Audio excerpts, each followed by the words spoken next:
მოგესალმებით. თქვენ მყოფებით არხზე პროექტი ამირანია. მოგილოცავთ ქალთა სოლიდარობის საერთაშორისო დღეს, 8 მარტს.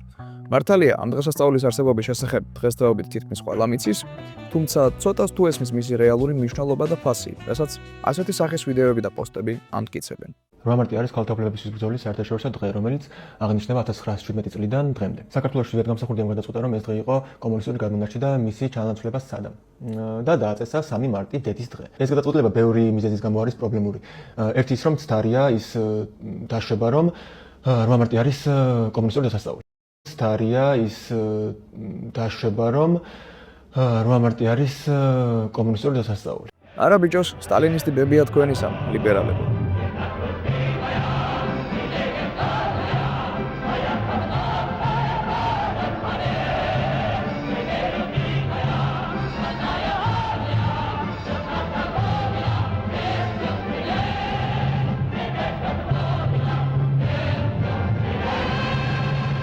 სანამ ლიბერალი განმანათლებები მხოლოდ საუბრობენ, სოციალისტები და კომუნისტები მოქმედებენ, მაგალითად იგივე ირანში, სირიის ავტონომიურ ოლქ როჟავაში და ასე შემდეგ.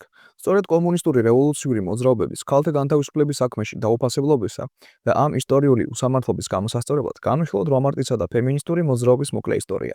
მაშასე, დავიწყოთ.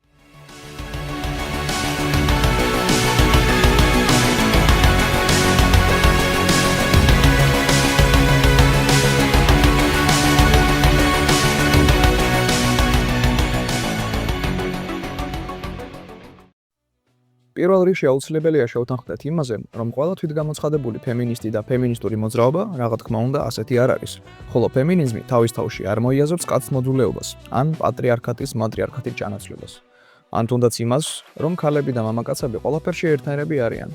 ან არ არიან, მაგრამ აუცილებლად უნდა გახდნენ. ასევე შეხედულებას, რომლის მიხედვითაც ქალები უკეთესები არიან კაცებზე, ან და კაცები საერთოდ არ არიან საჭირო, ეწოდება კაცთ მოძულეობა და არა ფემინიზმი. ეს არის ნეოლიბერალიზმის დამახინჯებული შეხედულება გენდერულ საკითხზე, რომელიც რეალურად არც ფემინისტური და არც გენდერული თანასწორობის მომხრე არ არის.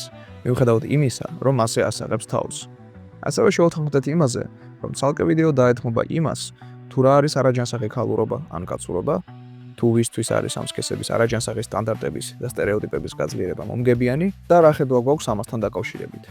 ხოლო ეს ვიდეო შეეხება მხოლოდ ნამდვილ ფემინიზმსა და მშრომელ ქალთა მოძრაობების ისტორიას. ადრეულ ფემინისტურ მოძრაობებს, როგორც ახლა დავინახავთ, შესაბამისი ობიექტური, მატერიალური, სოციალური და ეკონომიკური პროცესები უძღვნენ წინ და ამ მოძრაობებმა საბოლოო ჯამში მოუტანეს სარგებელი როგორც მშვენიერი სქესის წარმომადგენლებს, ასევე ბევრისათვის როგორი გასაკვირიც არ უნდა იყოს მამაკაცებსაც. სანამ დავიწყებდეთ საუბარს ქალთა განმათავისუფლებელ მოძრაობებზე, საჭიროა გავერკვოთ იმაში, თუ როგორ მივიდა საზოგადოება იქამდე, რომ ისტორიის უდიდესი ნაწილი ქალბატონები ტოტალური სოციალური ჩარგვის მსხვერპლნი იყვნენ, რაც ნორმად აღიქმნებოდა და ბევრისთვის დღემდე ასეთად რჩება. მაშინ, როდესაც სოციუმის ფუნქციონირებაში მათი როლის უდიდეს მნიშვნელობას, ყველაზე ულტრამემარჯვენე და ქალთმოძულე, როგორც ახლა ამბობენ, მიზოგინისტური იდეოლოგიების მხარდაჭერებიც კი აღიარებენ. მოგეხსენებათ პირველ ყოფილ თემებში, სადაც მეურნეობის წამყვანი დარგები გახდათ ნადირობა და შემგროვებლობა, ქალები მამაკაცების თანაბრად მონაწილეობდნენ თემის ყოველდღიურ ცხოვრებაში. მნიშვნელოვანი გადაწყვეტილებების მიღებისას თემის სხვა წევრები უხუცესებს მიმოთანე რჩევებისთვის, ხოლო უხუცესად ყოფნა მამაკაცებს ისევე შეეძლოთ როგორც ქალებს. ასევე თემში მოვალეობების გადანაწილება ხდებოდა სქესთა თავისებურებების და კონკრეტული წევრების პირადი თვისებებისა და მისწრაფებებისა, თუ მოთხოვნილებების გათვალისწინებით. თუმცა მწარმოებელი მეურნეობის, ანუ მიწათმოქმედებისა და მეცხოველეობის განვითარებასთან ერთად, საზოგადოების ცხოვრებაში გადამწყვეტი მნიშვნელობა მოიპოვა უხეში ფიზიკური ძალის გამოყენებამ, რაც მამაკაცებს მათი ორგანიზმის ბიოლოგიური აგებულების წყალობით შემთხვევათა აბსოლუტურ უმეტესობაში უკეთ გამოსდიოდათ. მათ არ ჰქონდათ ქალბატონებისთვის დამახასიათებელი ბიოლოგიური ციკლები, არ უწევდათ მშობიარობა და ჩვილების კვება ან მოვლა. ოღონდ აქ საუბარია მხოლოდ მოვლაზე. აღზრდა, რა თქმა უნდა, ყველა კულტურაში სასურველი იყო ორივე მშობლის მონაწილეობით. შესაბამისად, მამაკაცებს მეტი თავისუფალი დრო ჰქონდათ და მეტი ცილა მიდიოდა კუნთებში. წარმოებელ მეურნეობაზე გადასვლას ასევე მოყვა თემის მორღვევა და ოჯახის ინსტიტუტის გაჩენა. მანამ სანამ ქალები დროის უმეტესობას ატარებდნენ ოჯახური კერის მოვლაში, მამაკაცები დაკავებულნი იყვნენ შინამეურნეობის მიღმა არსებული თითქმის ყველა სხვა შესაძლო საქმიანობით, სასოფლო მეურნეობა, ვაჭრობა და ასე შემდეგ. ამის გამო ისინი უფრო ხშირად შედიოდნენ ერთმანეთთან მჭიდრო და უპირველესად საქმიან კონტაქტებში. მაშინ, როდესაც ქალები უმეტესად არა საქმიან, არამედ პირად ურთიერთობებს ამყარებდნენ ერთმანეთში. რის გამოც მამაკაცები ქალებთან შედარებით უკეთ ქმნიდნენ იერარქიულ ორგანიზაციებს, მაშინ, როდესაც ქალბატონები ჩათვალეთ ქალურ თემებს ქმნიდნენ. ამიტომ პოლიტიკაც ტომობრივ ეროვნულ წყობაში უპირატესად კაცების საქმედ იქცა. დროთა განმავლობაში ტომებში და არისტოკრატია სულ უფრო ძლიერდებოდა, სანამ ისინი არ გარდაისახნენ მონამფლობელთა კლასად. შესაბამისად დადგა მონათმფლობელობის როგორც იმ დროისათვის ყველაზე ეფექტური სამეურნეო ურთიერთობის ეპოქა. რახანაც ქალები საზოგადოებაში არ ასრულებდნენ ისეთ ფუნქციებს, რომელთაც შესაძლებლად აუცილებელი იყო განათლება, მონათმფლობელური საზოგადოების ლოგიკის მიხედვით ქალებს განათლება არ სჭირდებოდათ. ასე ჩამოყალიბდა პატრიარქალური საზოგადოება, სადაც ნებისმიერ ქალას მონასავით აღიქვამენ, მოლაპარაკეს რომის სიარაღად, სიცოცხლის კვლავწარმოების ინსტრუმენტად და ოჯახის უფროსის, ანუ თავისუფალი მოქალაქე მამაკაცის საკუთრებად. მაგალითად, მთელს ანტიკურ სამყაროში ფართოდ იყო გავრცელებული საკმაოდ მკაცრი საქორწინო წესჩვეულებები. ქორწინებები უმეტესწილად ტარდებოდა გარიგებით. მშობლები, უფრო ხშირად კი კონკრეტულად ოჯახის უფროსი მამაკაცები, გოგონებს ჯერ კიდევ სქესობრივ მომწიფებელნი ათხოვდნენ მათთვის სასურველ კანდიდატებზე. რატომ ასე ადრე? რადგან რაც უფრო ადრე გათხოვდებოდა ქალი, მით მეტი შვილის გაჩენას შეძლებდა. მრავალშვილიანობა კი ანტიკურ სამყაროში ნორმა იყო დაავადებების, მედიცინის არქონისა და ხშირი ომების წყალობით არსებული მაღალი სიკვდილიანობის გამო. საშუალოდ 10 ბავშვიდან ზრდასრულ ასაკს 1-2 თუ აღწევდა. თუმცა თუ ბავშვი მიაღწევდა ზრდასრულ ასაკს, მისი მოხუცებულობამდე მიღწევის ალბათობა 5-ჯერ ან 10-ჯერ იზრდებოდა. ქორწინებას როგორც წესი თან ახლდა საქორწინო კონტრაქტის გაფორმებაც, რომლის მიხედვითაც გოგონა ქმრის საკუთრებაში გადადიოდა მამასგან, საფასურის სანაცვლოდ, რომელიც შეიძლება ჩაითვალოს გამოსასყიდის ანალოგად. გადასახდელად გამოიყენებოდა პირუტყვი, საკვები ან ძვირფასი ლითონები. ქალები, რომელთაც არ აძლევდნენ განათლებას და შემთხვევათა უმეტესობაში მათ თავადაც არ ესმოდათ თუ რაში სჭირდებოდათ ის, ხშირად იღებდნენ თავიანთ მდგომარეობას ნორმად, ვინაიდან არც კი წარმოედგინათ თუ როგორ შეიძლება რომ ყოფილიყო სხვაგვარად. ირონიულად, სწორედ ქალთა ჩაურვი მდგომარეობის გამომწვევმა ფაქტორებმა შექმნა საფუძველი მათი განთავისუფლებისათვის. დროთა განმავლობაში მონათმფლობელობა ჩაანაცვლა ფეოდალიზმმა, თუმცა ამას არ მოჰყოლია დიდი ცვლილებები მშვენიერი სქესისათვის. მაგრამ სწორედ ამ დროს, განსხვავებით მონათმფლობელური საზოგადოებისგან, წინა პლანზე წამოვიდა არა საზოგადოებრივი ინსტიტუციები, არამედ დინასტიები და ოჯახური გვარები, სადაც ქალები დიდ როლს ასრულებდნენ. მაგრამ ეს არისტოკრატიაში, მაშინ როდესაც რიგითი ქალბატონები ჯერ კიდევ ყველაზე მძიმე მდგომარეობაში იყვნენ, იმის და მიუხედავად, რომ დაბალი წარმომავლობის მამაკაცებიც აქტიურად იჩაგრებოდნენ. ამ ეპოქაში გამოჩნდნენ ცალკეული შემთხვევები, რომელნიც ანგრევდნენ კულტურულ ტრადიციებში უკვე ღმად დამკვიდრებულ სტერეოტიპებს ქალებზე. ჩნდებიან ძლიერი ქალბატონი მონარქები და მხედართმთავრები, რომელთა მოღვაწეობისას ქვეყნები ძლიერად ვითარდებიან და დიდ წარმატებას აღწევენ. ჟანა დარკი საფრანგეთში, თამარ მეფე საქართველოში, ეკატერინე მეორე რუსეთში, ვიქტორია მეორე ბრიტანეთში და ასე შემდეგ და ასე შემდეგ. მალე, ადრე კაპიტალიზმის დადგომასთან ერთად, ეს გამონაკლისები სულ უფრო და უფრო მეტად იქცევიან ჩვეულ წესად. ინგლისში მომხდარმა სამრეწველო რევოლუციამ ქალის შრომა გაუთანაბრა კაცისას. ჩარხთან შედარებით მსუბუქი ფიზიკური და რუტინული შრომის შესრულება ქალებს, სხვათა შორის ისევე როგორც ბავშვებს, კაცებზე არანაკლებად გამოსდიოდათ. თანაც ისინი მზად იყვნენ მამაკაცებზე უფრო ნაკლებ ანაზღაურებაზეც კი ემუშავათ, რასაც აქტიურად იყენებდნენ იმდროინდელი ბიზნესმენები. როდესაც მშრომელი მამაკაცები გადიოდნენ გაფიცვაზე, მთელ შრომით კოლექტივს ხრეინდნენ სამსახურიდან და მათ მაგერად ქალბატონებს ასაქმებდნენ. ამგვარად სწორედ კაპიტალიზმმა ერთის მხრივ მისცა ქალებს კაცებთან გათანაბრების შესაძლებლობა, მაგრამ მეორეს მხრივ პირველად დაუპირისპირა სქესები ერთმანეთს ასე ღიად, როგორც ნათქვამია დაყავი და ებატონე. სოციუმში ფუნქციონირებისა და სრულყოფილი დასაქმებისთვის უკვე ქალებსაც დასჭირდათ სასკოლო განათლება, მაგრამ საზოგადოების კონსერვატიული ნაწილი, ისევე როგორც უფროსი თაობის ქალბატონები, უმეტესწილად წინააღმდეგი იყვნენ ასეთი გარდაქმნების და ემხრობოდნენ გოგონებისთვის განათლების სახლში მიღებას. პირველად წინსვლა მიმართულებით მოხდა განმანათლებლობის განვითარებასთან ერთად, როდესაც ევროპის მოწინავე მოაზროვნეებმა არისტოკრატიული წრეებიდანაც კი აქტიურად დაიწყეს ქალთა განათლების თემის განხილვა და საბოლოოდ გაიმარჯვა იმ აზრმა, რომ გოგონები ისევე იმსახურებენ საჯარო განათლებას, როგორც ბიჭები. მართალია თავიდან დომინირებდა აზრი, რომ გოგონებს ბიჭებისგან განსხვავებული და სპეციალიზირებული, განსაკუთრებული განათლება სჭირდებათ. მაგრამ ეს ხდებოდა აკადემიურ სივრცეში, მაშინ როდესაც ოჯახთა უმეტესობაში მშობლები ჯერ კიდევ წინააღმდეგნი იყვნენ, რომ თავიანთი ქალიშვილები სკოლაში გაეშვათ. რაც შეეხება ბურჟუაზიის როლს ქალთა ემანსიპაციის საქმეში, მათმა იდეოლოგიებმა ან ვერ შეძლეს, ან არ იყვნენ დაინტერესებულნი ქალთა ემანსიპაციის საკითხის ნორმალურად მიმოხილვითაც კი, არათუ მოგვარებით. რითაც აიხსნება პირველი მასიური ფემინისტური მოძრაობის სწორედ სოციალისტური ბუნება. სამაგიეროდ ბურჟუაზიამ შექმნა ინსტრუმენტები, რომლებმაც ეგრეთ წოდებული პატრიარქალური შრომა გახადა მეორეხარისხოვანი, რადგან ეკონომიკისა და სამხედრო საქმის წამყვანძალებად იქცნენ მანქანები, ინდუსტრია და მრეწველობა. ქალები ახლა სამხედრო საქმეშიც არ ჩამოუვარდებოდნენ მამაკაცებს, რადგანაც შესაბამისი წვრთნის შემთხვევაში უკვე ფართოდ გავრცელებული ცეცხლსასროლი იარაღის გამოყენება არათუ ქალებს, ბავშვებსაც კი შეეძლოთ.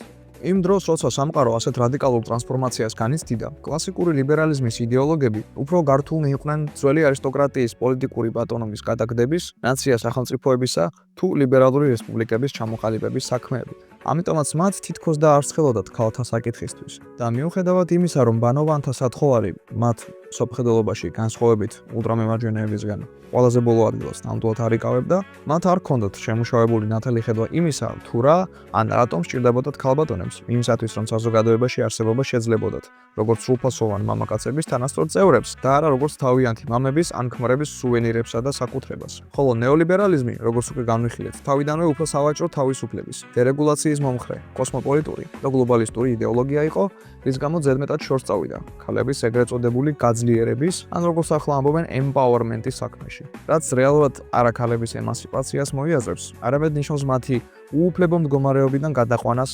საქონლის პოზიციაზე. თუ ადრე ისინი სამართლებრივად, კულტურულად, ხშირად კი ფიზიკურად მიჯაჭვულნი იყვნენ მამის ან ქმრის მიერ, ახლა ისინი იძულებულნი არიან, რომ თვითონვე მოეპყრან თავებს როგორც პროდუქტს და საქონელს, რადგან როგორც სხვა ყველაფერში, პირად ურთიერთობებშიც კაპიტალისტურ საზოგადოებაში მოქმედებს ერთადერთი კულტურული წესი, საბაზრო კონკურენცია, რომელიც არასდროსაა თავისუფალი და მის წესებს ხშირად მსხვილი მოთამაშეებისათვის მომგებიანი ობიექტური ტრენდები და ფაქტორები უფრო ადგენენ, ვიდრე რიგითი მომხმარებლის სუბიექტური ფაქტორები.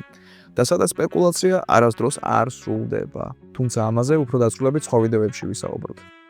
აღსანიშნავია, რომ ქალების კომოდიფიკაციის, ანუ გასაქონლების და საუკუნეების განმავლობაში ჩამოყალიბებული ქალური ბუნების არაჯანსაღი ნაწილების ექსპლუატაციის ხარჯზე ხდება ასევე მამაკაცების უმრავლესობის ემასკულირება და დასუსტება. ამიტომ ეს პრობლემა კაცებს იმდენადვე უნდა ადარდებდეთ, რამდენადაც ქალებს. როგორც ვიცით, სოციალური პროგრესი ტექნიკურზე გაცილებით უფრო ნელია. ამიტომაც მე-18 საუკუნეში ზემოთ აღწერილი გარდაქმნები ქალთა ფართო მასების ორგანიზებულ წინააღმდეგობად მხოლოდ მე-19 საუკუნის მეორე ნახევარში გადაიზარდა და ბობოქრობდა 1920-იანი წლების ბოლომდე. სწორედ ამ პერიოდის ფემინისტურ მოძრაობებს მოიხსენიებენ როგორც ეგრეთ წოდებული ფემინიზმის პირველ ტალღას, რომლის ბრძოლაც თავიდან ატარებდა წმინდად ეკონომიკურ ხასიათს. ისინი მოითხოვდნენ ღირსეულ შრომით პირობებს, ანაზღაურებად შებულებებს, დეკრეტებს და სხვა სოციალურ კეთილდღეობებს ქალებისთვის. თუმცა შემდეგ გადაიზარდა უფლებრივ და პოლიტიკურ ბრძოლაში, ხოლო ამ ეპოქის ფემინისტური მოძრაობების ცენტრალურ მოთხოვნად იქცა ქალთა არჩევნებში მონაწილეობის უფლება. ნამდვილი ფემინიზმი, როგორც მოძრაობა, კულტურულ საკითხს განიხილავდა მეორეულად და თავიდანვე იდგა ეკონომიკურად მკაცრად მემარცხენე პოზიციაზე. მხარს უჭერდა რა გენდერულ თანასწორუფლებიანობის იდეას, უფრო კერძოდ კი ფემინიზმი ამ საკითხის ქალურ მხარეზე კონცენტრირდებოდა. რაც შეეხება გენდერულ თანასწორობას, ის არ უნდა აგვერიოს ტოტალურ გამთანაბრებლობაში და რეალურად მოიაზრებს შემდეგს. თითოეულ სქესს თავისი თავისებურებებისა და ობიექტური მოთხოვნილებების გათვალისწინებით უნდა ისეთი პირობები შეექმნა საზოგადოებაში, რომ მათ ერთნაირად კარგად შეძლონ მასში ფუნქციონირება. და აქ არ იგულისხმება, რომ მათ ყველა სფეროში ერთი შედეგი უნდა დადონ, რადგან რა თქმა უნდა, სქესები ბიოლოგიურად და ფსიქოლოგიურად ატარებენ მნიშვნელოვან განსხვავებებს და მას შესაძლოა უაზრო იქნება, მათგან ყველა სფეროში თანაბარი ეფექტურობის მოთხოვნა, ან მათი მიღწევებისა და შედეგების ხელოვნურად გათანაბრება, რაც უარესი სიგიჟეა. თუმცა ისიც გასათვალისწინებელია, რომ არც ერთი სქესი არ უნდა იყოს დამანგრეველი სოციალური სტერეოტიპების მსხვერპლი და ეს ეხება როგორც ქალებს, ასევე კაცებსაც. დროთა განმავლობაში განათლებული ქალები მიხვდნენ თავიანთი შრომის ნამდვილ ფასს, რომელიც ტექნოლოგიური პროგრესის წყალობით უკვე მამაკაცებისას არ ჩამოვარდებოდა და ამიტომ უარს ამბობდნენ უფრო იაფად მუშაობაზე და უერთდებოდნენ უმუშევრად დარჩენილ მამაკაცებს ეკონომიკური ჩაგვრის წინააღმდეგ ბრძოლაში. და რახანაც ქალები უარს ამბობდნენ იაფ მუშახელად ყოფნაზე, საწარმოებში მამაკაცების ქალებით ჩანაცვლებამაც აზრი დაკარგა. ამრიგად ფემინიზმი როგორც მოვლენა რეალურად არა მამაკაცების ინტერესების წინააღმდეგ მოქმედებდა, არამედ მათ მხარდამხარი ბრძოდა სოციალური ჩაგვრის წინააღმდეგ. გენდერული თანასწორობისა და სქესებს შორის კოოპერაციის იდეა ერთმანეთად მომგებიანი იყო ორივე მხარისათვის. სწორედ ამ ეპოქაში 1864 წელს აშშ-ში, შტატ ნიუ-იორკში მდებარე ქალაქ ტროიში მოხდა სამრეცხავეებში მომუშავე ქალბატონების გაფიცვა, რომელთაც შემდგომში შეუერთდნენ ტექსტილის ინდუსტრიაში დასაქმებული ქალბატონები. გაფიცვის მიზეზი გახდა თაუყენელი სამუშაო პირობები, 16 საათიანი სამუშაო დღე და მცირე ხელფასი, რომელიც საარსებო მინიმუმზე დაბალი იყო. მათ წამოაყენეს მოთხოვნები: 10 საათიანი სამუშაო დღე, შრომითი პირობების გაუმჯობესება, ანაზღაურების გაზრდა და ქალთა არჩევნებში მონაწილეობის უფლება. პროტესტების მასიურობისა და ქალაქის მაცხოვრებელთა მხარდაჭერის გამო გაფიცვა წარმატებული აღმოჩნდა და 1 მაისისთვის ქალბატონების ყველა მოთხოვნილებები დაკმაყოფილდა საარჩევნო უფლებების გარდა. ეს გახლდათ ქალთა პროფკავშირების ჩამოყალიბებისა და გამარჯვების ერთ-ერთი პირველი წარმატებული მაგალითი.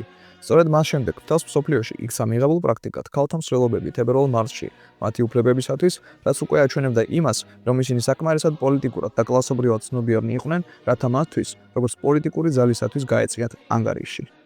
სწორედ ამიტომ 1910 წელს გერმანელმა მარქსისტმა თეორეტიკოსმა, კომუნისტმა აქტივისტმა და ქალთა უფლებებისათვის მებრძოლმა კლარა ცეტკინმა, რომელიც ესწრებოდა სოციალისტ ქალთა საერთაშორისო კონფერენციას დანიის დედაქალაქში, კერძოდ კოპენჰაგენში, წარადგინა ქალთა საერთაშორისო დღის დაწესების იდეა. ცეტკინის იდეა იყო, რომ ეს დღე საერთოდ არიღად ქცეულიყო ქალთა სოციალისტური თუ კომუნისტური მოძრაობებისათვის მთელ მსოფლიოში და ასევე მეტი საშუალება მიეცა მშრომელი და არა მხოლოდ ქალების მიმართ, არაგულგრილ ადამიანებს გამოეხატათ სოლიდარობა თავიანთ ბრძოლაში. ცეტკინის წინადადებას ერთხმად დაუჭირა მხარი კონფერენციამ, რომელშიც შედიოდნენ ქალები სხვადასხვა ქვეყნებიდან. პირველი ქალთა საერთაშორისო დღე აღინიშნა 1911 წელს 19 მარტს ავსტრიაში, დანიაში, გერმანიასა და შვეიცარიაში. იგი გამოირჩეოდა მიტინგებით, საპროტესტო აქციებითა და ქალთა საარჩევნო უფლების, უკეთესი სამუშაო პირობებისა და თანასწორობის მოთხოვნით. კლარა ცეტკინის მოღვაწეობამ და მოძრაობის სოციალისტურმა ფესვებმა ხელი შეუწყო ქალთა საერთაშორისო დღის ჩამოყალიბების იდეის გავრცელებას. მაგრამ მას შემდეგ დიდი დრო და ძალისხმევა გახდა საჭირო, რათა ის უკვე ოფიციალურ სახელმწიფო დღესასწაულად ქცეულიყო რიგ ქვეყნებში. მაგალითად, ხალხთა ციხეში, კერძოდ რუსეთის იმპერიაში, რომელშიც ჩვენი მრავალტანჯული საქართველოს შედიოდა, ქალთა უფლებებთან საქმე იმდენად ცუდად იდგა, რომ მათ პირადობის მოწმობის ქონის უფლებაც კი არ ჰქონდათ და ქმრის პირადობაში იყვნენ ჩაწერილნი.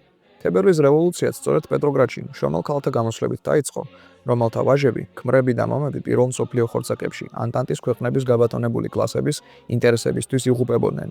მაშინ, როდესაც ქალბატონებს უწევდათ საკვების დეფიციტის პირობებში, საწარმოებში, აუტანელ პირობებში შრომა. 8 მარტის თარიღიც ასოცირდება ქალთა საერთაშორისო დღესთან, სწორედ 1917 წლის შემდეგ, როდესაც რუსეთში ქალებმა ამ დღეს მასიური გაფიცვები მოაწყვეს.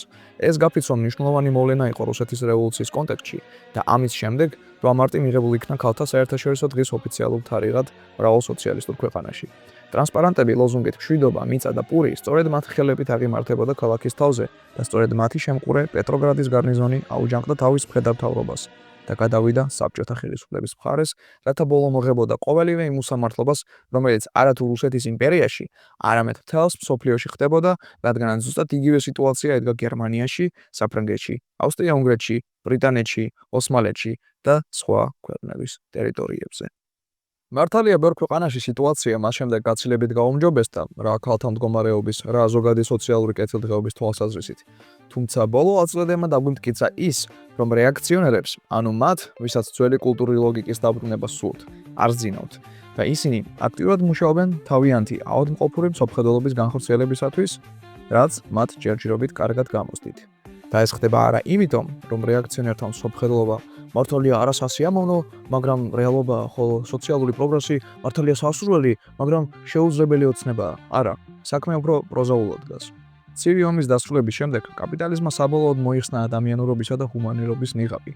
მან მთელს მსოფლიოს ნათლად აჩვენა თავისი ნამდვილი, დამშეული გველეშაპის სახე და ამას ადასტურებენ ის საშინელებები, რომლებიც ხდებოდნენ ახლო აღმოსავლეთში, აფრიკასა და ლათინური ამერიკის ქვეყნებში, ისევე როგორც უკრაინაში. მსოფლიო კაპიტალიზმი ემსგავსება ზუსტად იმ არისტოკრატიულ წყობას, რომელიც ოდესღაც თავად გადააგდო. სიმდიდრის უთანასწორო გადანაწილება ისტორიულ მაქსიმუმებს რამდენიმეჯერ სცდება. ჩახდება სამხედრო კონფლიქტები, ეცემა შობადობა, რესპუბლიკები ერთიმეორეს მიყოლებით იქცევიან სამხედრო ხუნტებად. იღუზებს რელიგიური ექსტრემიზმი, რადიკალური იდეოლოგიები აქტიურდებიან.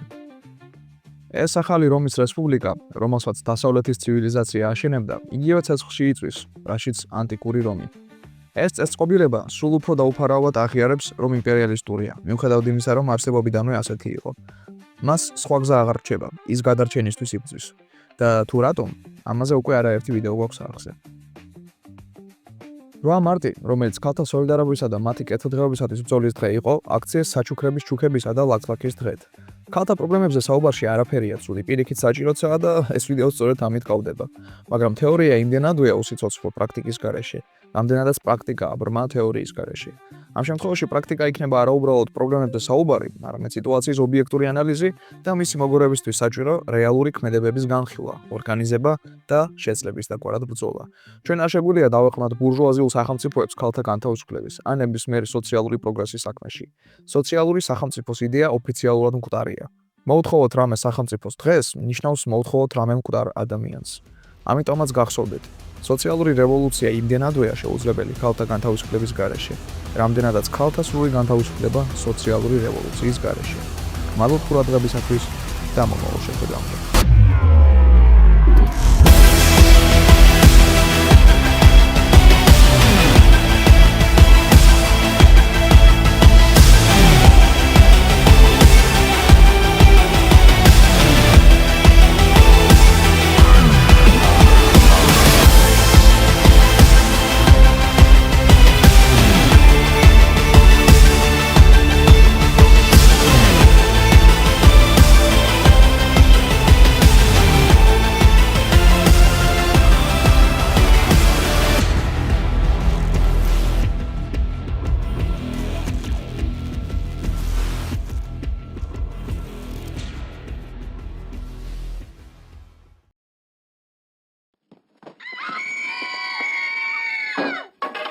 Отставить.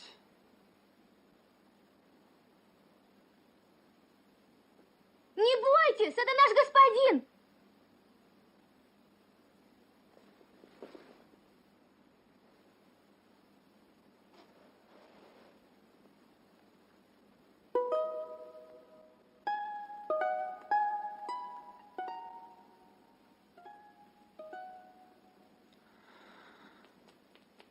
Господин, никто не должен видеть наши лица, только ты. Ты наш новый муж. Скажи своему человеку, чтобы он не приходил. Товарищи женщины, революция освободила вас. У вас нет теперь хозяина, нет господина. И называйте меня просто товарищ Сухов. Забудьте вы к чертям свое проклятое прошлое. Вы будете свободно трудиться, и у каждой будет отдельный супруг. Вопросы есть? Вопросов нет.